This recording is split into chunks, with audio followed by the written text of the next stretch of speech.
welcome to our first edition of Sexplosion on our YouTube channel. This is our podcast. This is where we are reintroducing to the younger generation in the Caribbean, Trinidad and Tobago in particular, and of course the wider world, all about sexplosion. What sexplosion is all about? What does sexplosion mean? When I created the word sexplosion, it was all about blowing the myth out of anything that is sexual. So that's what it was, a sex explosion. It's not porn, so don't think that this is a pornographic program. This program is about education, information, and entertainment in different ways. But the main objective of this program is to get the information out to you, the public, because there's so much misinformation and false information out there when it comes to things of a sexual nature. Well, of course, everything in the world you have misinformation. What I want to do is educate the individuals so that they become better informed and they can make better decisions. Now, it's very difficult to tell someone what to do.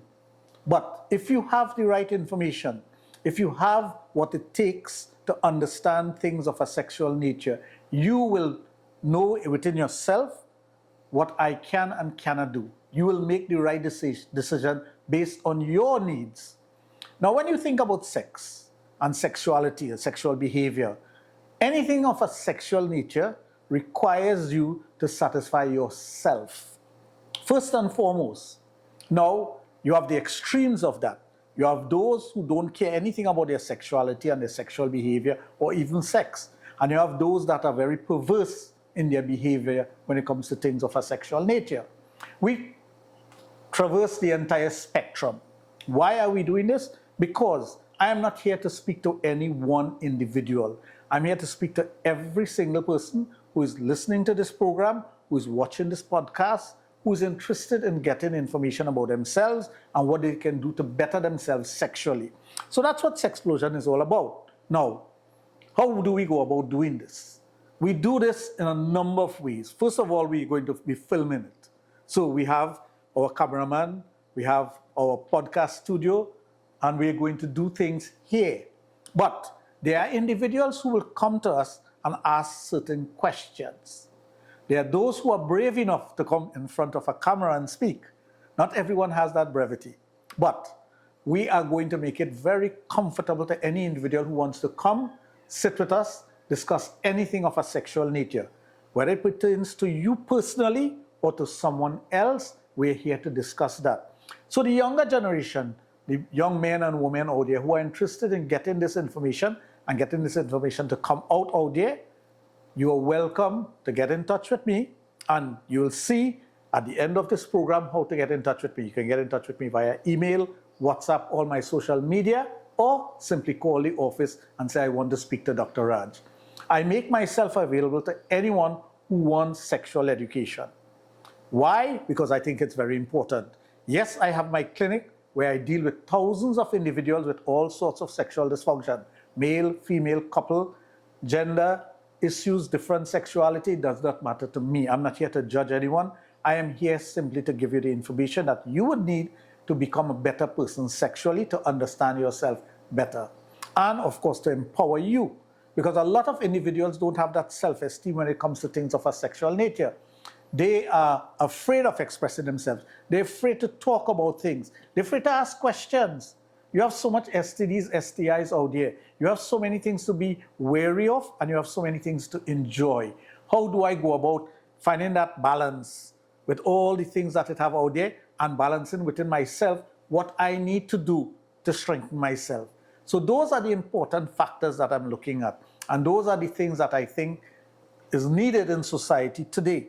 So whether you're in Trinidad and Tobago, the Caribbean, or wherever you are in the world, everyone faced that question about sex, sexuality, sexual behavior, and about satisfying their own sexual needs and wants. How do we do this in a safe environment, in something that is within the law of your country, and also something that is going to leave you a better person at the end of the day? You do not feel less of a person looking at these videos, listening to the things, applying it to your own life. You do not feel less of a person. You become more empowered, and that will raise your self-esteem. Lots of younger persons don't have that within themselves. I am here to teach you that. So to start today's program, I have a good friend of mine, Nigel. he's going to start us off today by discussing things of a sexual nature. Of course, your interest was in sexology. That's how you got in touch with me. Yeah. And I'm always happy when there's a young person who has an interest in sexology and want to take it further. And I'll tell you why. I've been doing this for over 30 years in Trinidad, dealing with people with sexual dysfunction. And the number one question now that I'm getting, I guess people are realizing that I'm getting older. When I started off television, I had hair on my head, radio also.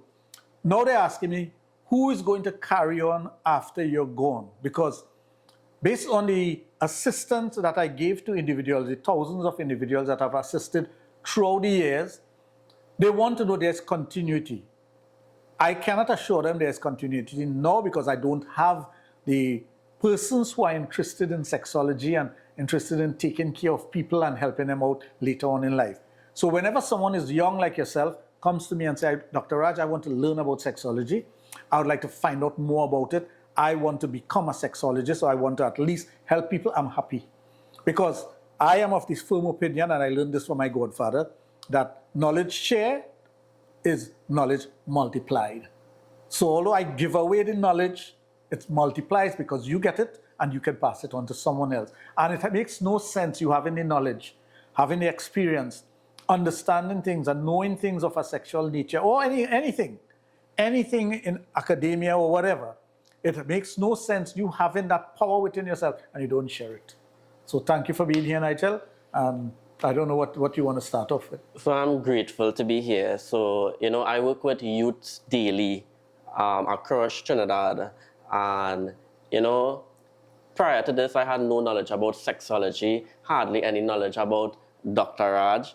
But when you're in the system now and you start to get questions from youths, teenagers about sexuality, I try to research a little bit, dig up a little bit. And, the name was always there, Dr. Raj. But then I went to research a little more. Who is this man? What he gives? What he putting out there? I went on TikTok, YouTube. I started to get a lot of information, So it I get enthusiastic and I push myself and make that call. I reach out to him. And, lately the advice you were giving me actually helping the youths out there because they're not getting it from parents, not discriminating anybody faith-based. However, when you go to talk to youths, because of religion, they're not able to talk about this. It's taboo. That's a very good point that you're making here. In Trinidad, we have many different religions and races. Mm-hmm. And because of that, you have a suppression of knowledge. I see it as a suppression of knowledge. So when a person goes to their parents and asks a question about something that is happening to them, for example, from adolescent to puberty, getting an erection, having a wet dream, girl getting a period, and the parents don't have the information, how can they answer the child? And one of the things that was suppressed in our society for many years is sex education. And that's why I said sexplosion, blowing the myth out of sex. So yes, you're right. It's not attacking any religion or one faith, but it's across the board. In religion, they don't want to talk about sex. They don't want to bring it to the forefront. And we have many schools in Trinidad that are denominations of the church, and they're backed by the church, different church, and they have rules and regulation when it comes to sexual education. So before we reach to religion and faith-based, although I touched on it first, right? Let me go back. Education is supposed to start, the foundation is the family. Yes. So what you would tell parents who would say, I don't want my child to learn about this at this age, what they're putting up on television here, what they're putting up on social media, what advice you would give to parents? Well, there's always a backlash no matter what you do. Mm-hmm. We just came out of the carnival season. Last week, Monday and Tuesday was carnival. If you look at carnival and you go to judge Trinidad on carnival, you'll say, boy, Trinidadians are real slack. Mm-hmm. They like sex. They like to be naked. They like to parade on the street half naked or whatever. But that's not the majority of Trinidad. It's a lot of Trinidadians who enjoy carnival. Mm-hmm. They like going to the fete and whatnot. But you have those conservative individuals in every country. I studied in the United States, and I'll tell you, people think in the United States, they're open towards sex, but it's not, Mm-hmm. In certain states, you cannot discuss sex, You can't do it openly. Mm-hmm. So people get the false idea that once you use the word sex, there's something wrong. Yeah. It's taboo. I shouldn't be using that. So the problem we face in society is persons are ignorant of the information that there are out there when it comes to their own being. For example, you will call your foot your foot. You call your hand your hand. You call your hair your hair. Well, I don't have any. But your penis, you'll have all kind of colloquial words for it. Chocolux, whatever words, right? Cocoa was one of the big, some people call it cocoa. Vagina, same thing. You're fluffy, you're this, you're that. You don't use the right words. What's wrong with using the word vagina? It's the correct terminology for it. What's wrong with using the word penis? There's nothing wrong with it. You know, the first day I started off on radio, my good friend Junior Saldana, who was in the studio at that time, when he heard the word penis and vagina, he ran out of the studio, you know, because he was like, no, you can't say those things on radio. I said, why? It's the correct words to use. It's the correct words. Those are the body parts. And, you know, it have persons, youths, 18, 19, don't even know the word is penis, you know? Even recently, you know, I bounced up a situation where this child complained to a teacher and she was like, Miss, he touched my woogie woogie. And the teacher, I think was, you know, children mischievous is the woogie in her hair, only to realize home they wouldn't tell the child is evolved out the vagina. Come and wash your woogie woogie, come and wash. So, correct, because you're using the wrong terminology. So that's where the misinformation starts. It starts in the home. Because the parents are ashamed to use the right word. They feel a bit of, they feel intimidated by doing that. So I will call it some stupid name. And I use the word stupid name because that is not the real name of the body part. Like, okay, for example, a woogie is something that we call, that you wrap your hair with and you use that to hold your hair. Yeah. So if she uses the word woogie woogie, the parents have no idea. A teacher wouldn't know that somebody's interfering with the child sexually. So this is where the misinformation starts. So you have a child who's been, let's say, being abused. And they come to an adult and they're using these words and the adult is like, what are you talking about? What? I don't understand what you're saying. But if the child knows the penis and the vagina, and they understand the word intercourse or sex, they would be able to bring it out. Now, I'm not saying that you have to go there and tell the child everything. And I always use myself as an example. When my son was around 4 or 5 years of age, he was 4. I remember I travel a lot. So my wife, when I came back from one of my trips, my son, he's asking his mother about an erection because he started getting erection. And she said, well, your dad will talk to you about it. And when I came back home, he told me what's happening whenever he sees something that says, I say, yeah, that's natural, that's normal. It's called an erection, and your penis is reacting to what you're seeing because we are visually stimulated. How many of us will sit down with our child and say, yes, the guys will be visually stimulated. So when they see something of a erotica, something that is, well, I'm using another word some of them don't even know. Yeah. Something that will turn you on. Turn you on, yes. Right? When you see something that will turn you on, for example, if you're a male and you see a female and you're turned on by the female, it means you'll get an erection.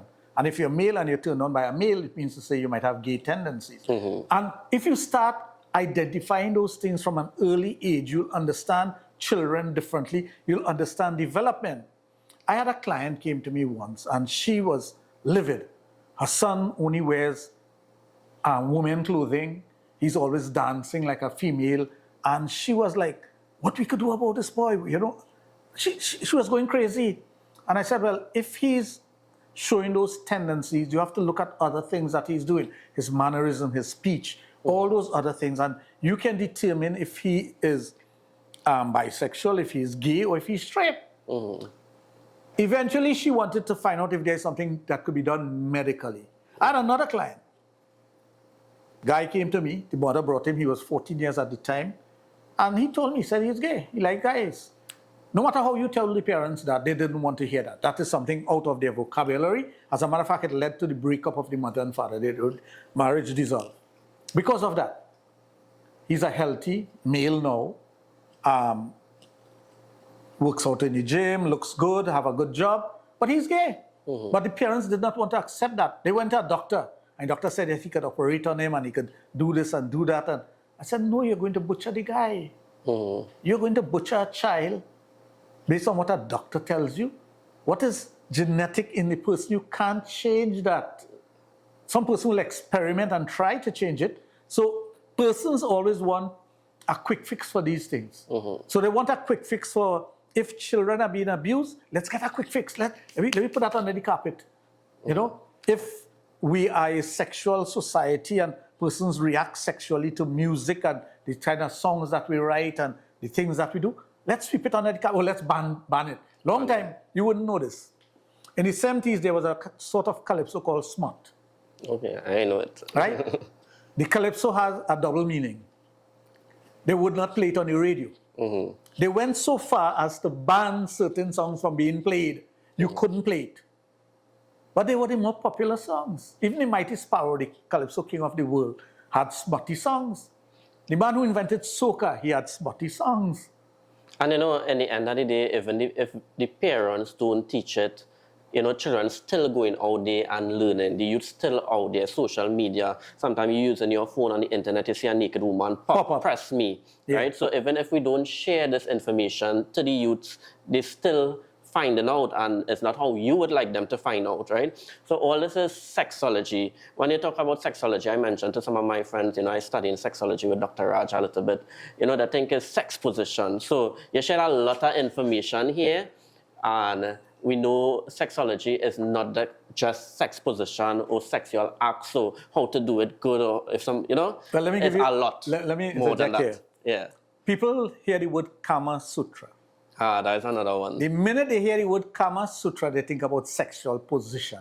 Do you know, in the Kama Sutra, which you will see over there are only 12 pages dedicated, and this is front and back, so 6 pages dedicated to sexual position in about 150 pages. Yeah. Because they think Kama Sutra is about sex position. Kama Sutra is instruction in love. That's what it is. Instructing you how to behave as a human being, first of all, how to behave as a male, how to behave as a female, and what to do to get each other. And what to do to keep the relationship going, or what to do to make it bad for somebody else. So that's what Kama Sutra is about. So you're right. They hear the word sexology and they think porn. Oh, good. Like sometimes I want to be like you know, Dr. Raj. Oh, God, all them women and things. I said, do you think that's what sexology is all about? You have the wrong idea and concept of sexology. So I think a lot of parents, the older folks, the young ones, young parents, I think they could benefit a lot from this program. You know, clearly myths that sexology is just about sex, it's sexual health education, and sex is for everybody because that is how we are here in the first place, right? Exactly. Yeah. But some people tend to forget that. Yeah. They tend to forget that we are here because of sex. So if the parent, okay, you make a child, fine, we have made a child.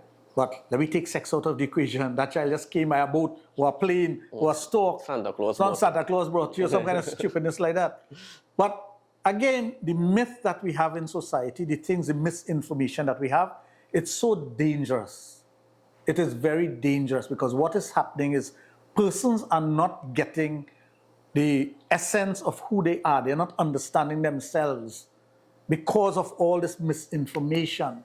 So we now I have a duty. And this, I say we because I know you have an interest. I have a duty to inform the general public, to let people know that, hey, this is the reality, this is what is true, this is what is factual, and this is one of the things that I'm going to say it openly again. If anything that I've said on this program is untrue, it's not factual, get in touch with me. Get in touch with me and prove me wrong. Because I always believe in speaking the truth. Yeah. I was on radio for 23 years speaking about sex. And I started off my first program by saying that. And not a single person could have called the radio station and said, Dr. Raj, before I was Dr. Raj, I was Raj. Raj or Dr. Raj, you have said something false or misleading. Otherwise, I would have stopped doing program. And I told them that the minute you prove that I'm saying something false or misleading, I stop. And that has to do with my research, that has to do with my degrees, that has to do with everything about me because I believe in telling the truth. Even if, like, one day I was driving down the road and a guy called me and he said, hey, where are you? I told him exactly where I was. He said, well, you really just tell people the truth, but because I'm right behind you. Yeah. Now, how would I have known he was behind me? I believe in that. I believe if you're on the highway heading to San Fernando and somebody called, I'm on the highway heading to San Fernando. You let them know the truth. Because you never know what's going to happen or who is looking at you or whatever. And that's my belief. So talking about truth and information in one, right? It have a lot of TikTok pages, Instagram pages, talking about sex and sexology. What do you think about the information they providing? Because I've seen some stuff and I don't know what to say about it, no? It's misleading bad. I have seen some misleading things on TikTok. That's why I wanted to do this. That's why I think I have a responsibility to the entire world to give them the correct information. All the persons in this world, male, female, children, adolescents, teenagers, whatever, adults, information has to be given truthfully. And yes, there are a lot of misinformation. There are a lot of things that are conjectures. Some of the things are personal feelings and personal things that they want to portray. I have not done that. I put my personal feelings aside. So it doesn't matter what sexuality you are and you come to me, I deal with you in a holistic manner based on the information and experience that I've had. It's the same thing with giving persons information about themselves or helping them. Because when you help them, let me tell you something about helping people. You can go wherever you want. And I'm talking about I can go wherever I want in Trinidad and just tell people I'm Dr. Raj. And somebody's going to shake my hand and tell me thanks for what I've done for them. They may have been a client, they may have been a patient, or they may have been somebody who just simply listened to me. So yes, there are a lot of misinformation and you have to get rid of that. We have to get rid of that. So when we see something that is misleading, we have to do a TikTok, we have to do a video and we have to tell them this is false, this is not true. Because when you put false information out there, persons are going to think that is okay. For example, there's a myth about the size of your hand and the size of your penis, or the size of your foot and the size of your penis, or your race and the size of your penis, all these things. One of the biggest things I came across in Trinidad was the average African male having a normal sized penis, which is normal. But because of what they see in pornographic films, where these guys are well endowed, because that's what they look for in movies, they think they're supposed to look like that. They're supposed to be like that. But it's not possible. Not everyone is built like that. And pornography, that's acting, right? Acting, pure acting. That's all it is. The persons who acting, this is pre-planned and they use different, I have had the pleasure of directing a number of pornographic movies. I've been to Silicon Valley. I've had interaction with pornographic stars from all over the world. I go to all the conventions and whatnot. If you see how they make a porn, you laugh. A girl is lying there. She's not turned on. She'll just take some lubrication, put it, and start moaning and groaning like if she's turned on. The guy can't get an erection. She's not going to help him. She will usually tell him, I'm not your girlfriend. They have somebody to help him to get an erection. If he loses this, he has to go back to that person. He cannot do that with the actress. It's crazy what happens when you're making a movie, but you don't see behind the scenes. And, some fellas, some females looking at these things out here and, they're developing insecurities about themselves. And then they need that help. You go on social media, you see a quick fix that could be false, could be a myth, and they don't have the right information. And what's going on there now? You're saying that, I see for this year alone, over 25 different ads on TikTok and Instagram for quick help for your sexual dysfunction. Down to chocolates or something that you breathe, like an inhaler, to help you to fix your erection. And I'm like, what's the connection between your respiratory system and your sexual system? What's the connection? What are you going to breathe? And they show you a diagram. You breathe in this thing, it goes to the lungs and it goes to the penis. And I'm like, okay, are people so gullible? And the answer is yes. Yes. Eat this chocolate and you're going to get an erection. It's going to fix your erectile dysfunction. And as you brought that up, any sexual dysfunction in male or female did not happen overnight. It didn't happen today, it didn't happen yesterday, it didn't happen last week. It happened over a period of time. And you were being sent warning, but we tend to ignore the warning and push it aside. We don't pay attention to these things until one day you go with someone and you fail. Or you realize that, hey, I've seen all these lovely women or guys and I can't get turned on and I don't feel to have sex with them. What's wrong with me? So now let me rush by a doctor, medical doctor, to find a quick fix. They give you an injection or they give you a tablet to use and it doesn't work because it's not dealing with the root cause. I have a lot of medical doctors, and I'm saying this openly, who are my patients. Medical doctors, because they cannot deal with sexual dysfunction. Sexual dysfunction is an art. It's a science. It's an understanding. It's an understanding of, society, of your culture, your background, what area of Trinidad and Tobago you come from. All these different things, and you have to put that perspective together and understand the person. Sometimes when a person sits in front of me, I'm looking at their body language. I say, he's not telling me the truth. Yeah.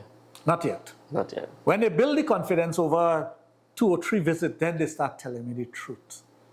And I know that because one of the questions that we ask as a client is if you have a third party. 90% of the times the person will tell you no. Until you get to know them and say, that question they asked me, I really have a person on the side. Male and female. But I can tell you the percentage of male as opposed to the percentage of female. I can tell you the change in that percentage from when I started off in 1992 to now. I could tell you of the percentage in change. And I've seen the transformation in society. And I understand the transformation and I understand why. So when somebody asks me a question, I have that depth of information inside of me that I can give you an accurate answer. You may not like it. And that's one of the things. I had a guy contacted me from Malaysia, and he's very racial towards the Africans and whatnot. And he asked me some questions, and I was putting him in his place. He said, well, in Trinidad, I hear people are disenfranchised by the Africans. I say, will you hear that? I say, in Trinidad? And then he tell me I'm an African lover. I say, yeah, I love all people. I say, it has nothing to do with one race. I say, they are foolish people in all race and religion, just as you are. And I'm telling him that. Well, he got angry and he wanted to blow me up. And I say, well, you could go ahead and do that, But you spreading false information. And every country has a different experience when it comes to race, religion, and intermarriage and all those things. Every country has that, and I understand that. So what is open in Trinidad and Tobago, and again, there was a time on radio, people were questioning, somebody said, yeah, in Trinidad, you have to have more than one woman because there's 6 women to 1 man. And I listened to all these fools speak. They used to call my program and say the dotishness. And one day I went to the Central Statistical Office in Port of Spain, and I got the facts. In those days, Trinidad population was 1.1 million. And I told them, I said, presently, there are 595,000 female in Trinidad, and there are 587,000 male in Trinidad. Plus, forget the other numbers, I can't remember it. And they were like, what, Dr. Rajit? I said, yes, just go to the Central Statistical Office and get the information. There's no 6 women to 1 man. It's almost equal. It's the same thing when we talk about race. 39% of the, guys, the last poll that was done, 39% of the population are East Indian, 38% are African. I didn't make up those figures. That's the Central Statistical Office have those figures. No, it might have changed. And then they talk about the Dogla in society, they talk about the whites and the other in society, and they make up 100%. But we have this false impression that things are the way we want it to be. We want it to be 6 women to 1 man so that I could have 5 girlfriends plus my wife. But that's not true. That's not reality. Now, another thing, and I Trinidad and Tobago have a culture called Calypso. Yeah. Have you ever listened to Calypso of yesterday? Kinda. Start doing that. You'll be educated. Start listening to Calypsos from the 1900s, come down. The first thing to be recorded on vinyl was a Calypso, right? Okay. First thing recorded on vinyl was a Calypso. Nothing else in New York City. Start listening to Calypsos from that time to now, and you'll realize Trinidad have a culture. A culture of horn, a culture of a deputy. You'll realize that, and it has transcended all the decades coming down the line till now. We sing about it in different ways. But one of the most popular songs about that was A Deputy Essential to Make Your Living Vital. Those were the words. The reason I'm bringing that up is that in our society, in Trinidad society, I could tell you about that because I am a Trinidadian, first and foremost. So I study Trinidad culture. I study Trinidad behavior. I study Trinidad music, language, the language we speak. We have a written language, we have a spoken language, and we have a language of expression. We have that. So I could tell you about those things. And I know what it is like to be a Trini. And I'm a Trini to the bone, as we say. Bone marrow. But if you listen to these things, and you go back even to the chutney, and you understand Hindi words in the chutney, you'll realize it's the same damn thing. It's the same thing. That's what yeah. it is. So, you talk about horn just now, Yeah. right? And that Horn is infidelity for those who don't know. and that is popular in our culture, our Trinidad culture Yes. here, right? And again, going back to sexology, is our experience, is everything around us, Correct, right? everything. And a lot of times I meet couples, and these couples, they're together 2 years, less than 2 years, more than 2 years. But the thing is, one of the issues I coming across a lot is that these couples, before marriage, they're doing everything, and the first 6 months of marriage, it's dull, it's boring, they don't know what to do again, and they're going outside. Well, 7 months. Yeah. The 7-year itch and the 7 months, and we have the 7-day wonder in Trinidad. Yeah. We have that. Listen to if something is controversial or popular today, within 7 days it disappears. Yeah. Same thing with our relationship. You want to be stuck up in the other person. 7 months into the marriage, things start to wane. 7 years, the 7-year itch comes about. You want a third party, you want to do something different, but you don't want to do it with your partner. And that is a psychological thing with human beings. And, just thinking here now, and people don't be honest when they start a relationship. When they meet their partner, they don't say what they expect or what they want to do. They might like threesomes, they might like this, that, what I'm talking about. And you're not coming front and forward and say, before we married, I like to do this, I had these kind of fantasies, these kind of fetish things we would discuss later on. I wouldn't say everyone is like that. I wouldn't say that. I would say 90% of human beings would not express themselves to their partner of their true self. And we lie. Now, the worst thing to do is to start off a relationship with a lie. For example, you borrow your partner's car, you're going to pick up your girl, and she says, I like your ride, and you say, yeah, boy, this is my car. She's going to find out it's not your car. So don't start off any relationship with a lie. Secondly, as you rightly say, if there are things that you like to do, let the person know that this is your lover, this is the person you want to get married to. So he or she will understand your sexuality and your behavior and the things that you want to do. Now you have a lot of individuals who have a lot of sexual experiences before they get into a relationship. And because of those sexual experiences they have had, I'm not talking about watching porn. Watching porn is not sexual experience. That is titillation of the mind. Actual sexual interaction with somebody builds something within you. It helps you to understand yourself better. It makes you want to do something differently. So if you have that conversation with your spouse, to be your girlfriend, your boyfriend, and let them know these things, it can add spice to your relationship, and it can give you or give the person something to look forward to. And yes, you're right. Be honest. But how many individuals are brave enough to be honest? There are guys who are bisexual, and they're afraid to even tell their girlfriend that they're bisexual. But you cannot hide that all your life. You eventually will going to bring that forward. It's going to come out. So why do that? There are women who are bisexual also. There are guys who are opposed to that totally. So if they find out that their spouse, when I say guys, I mean male and female.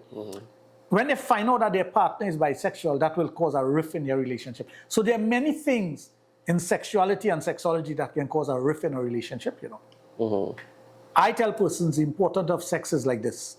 You have a relationship. So two people come together and make one relationship. But the only thing that binds that relationship together is sex, It's the cement that binds that relationship, the sex. Once that cement becomes weak, once that cement is no longer there, this is what happens to the relationship. You have separation. You have misunderstanding.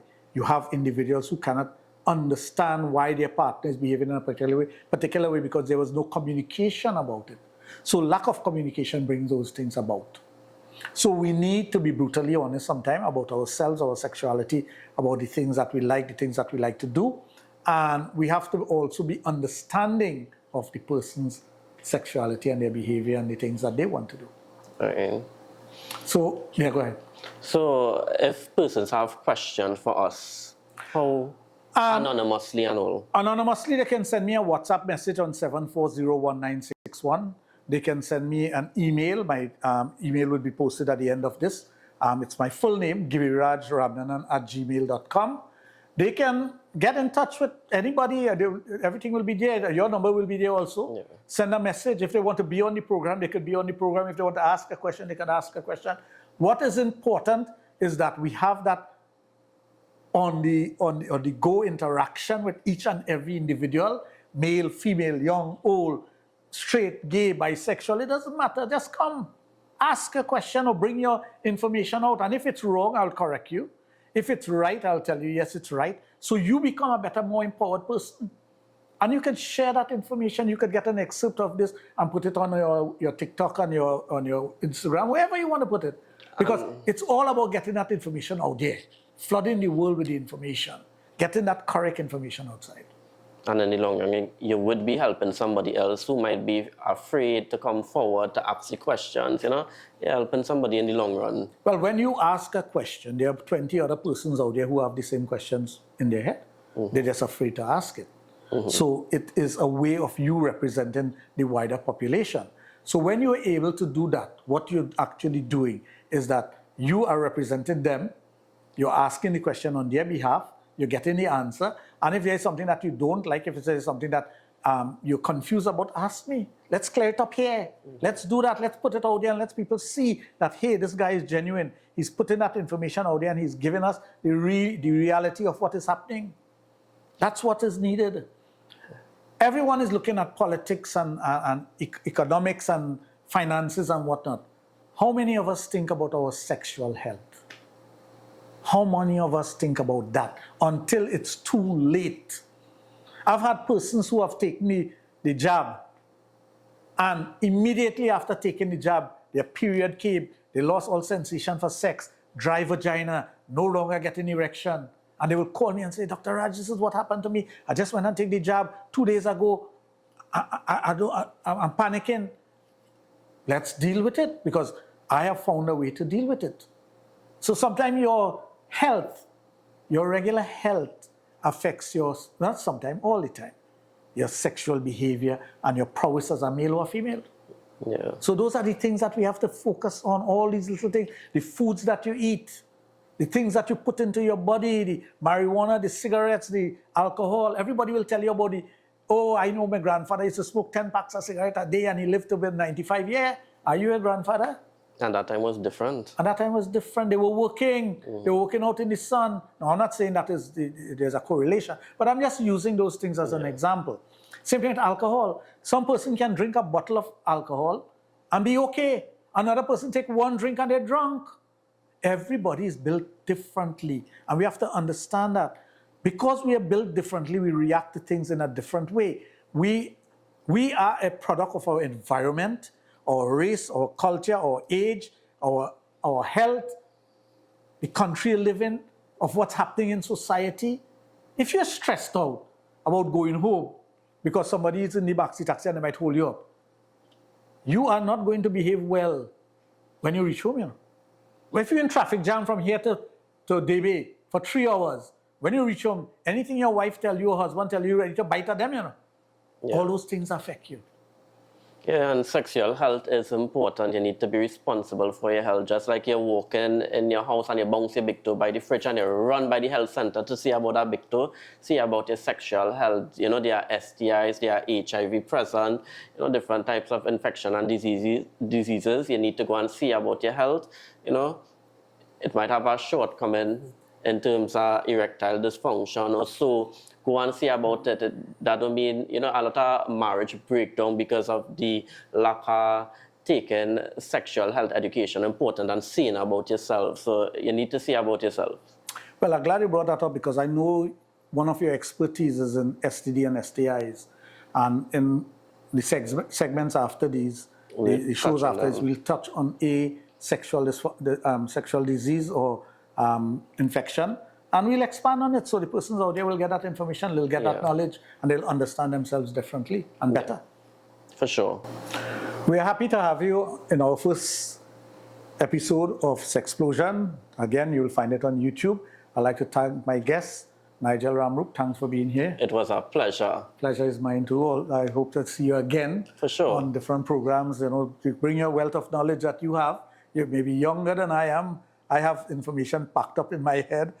You might have the information fresh in the frontal lobe, so you could bring it across easily. But you're always welcome to come on the program. Thank you. Those of you who do want to come on the program, you can get in touch with me via WhatsApp or my email. Send me a message and we'll take it from there. And of course, you can be part and parcel of Sexplosion, the future of Sexplosion. This is what it's going to be. See you soon.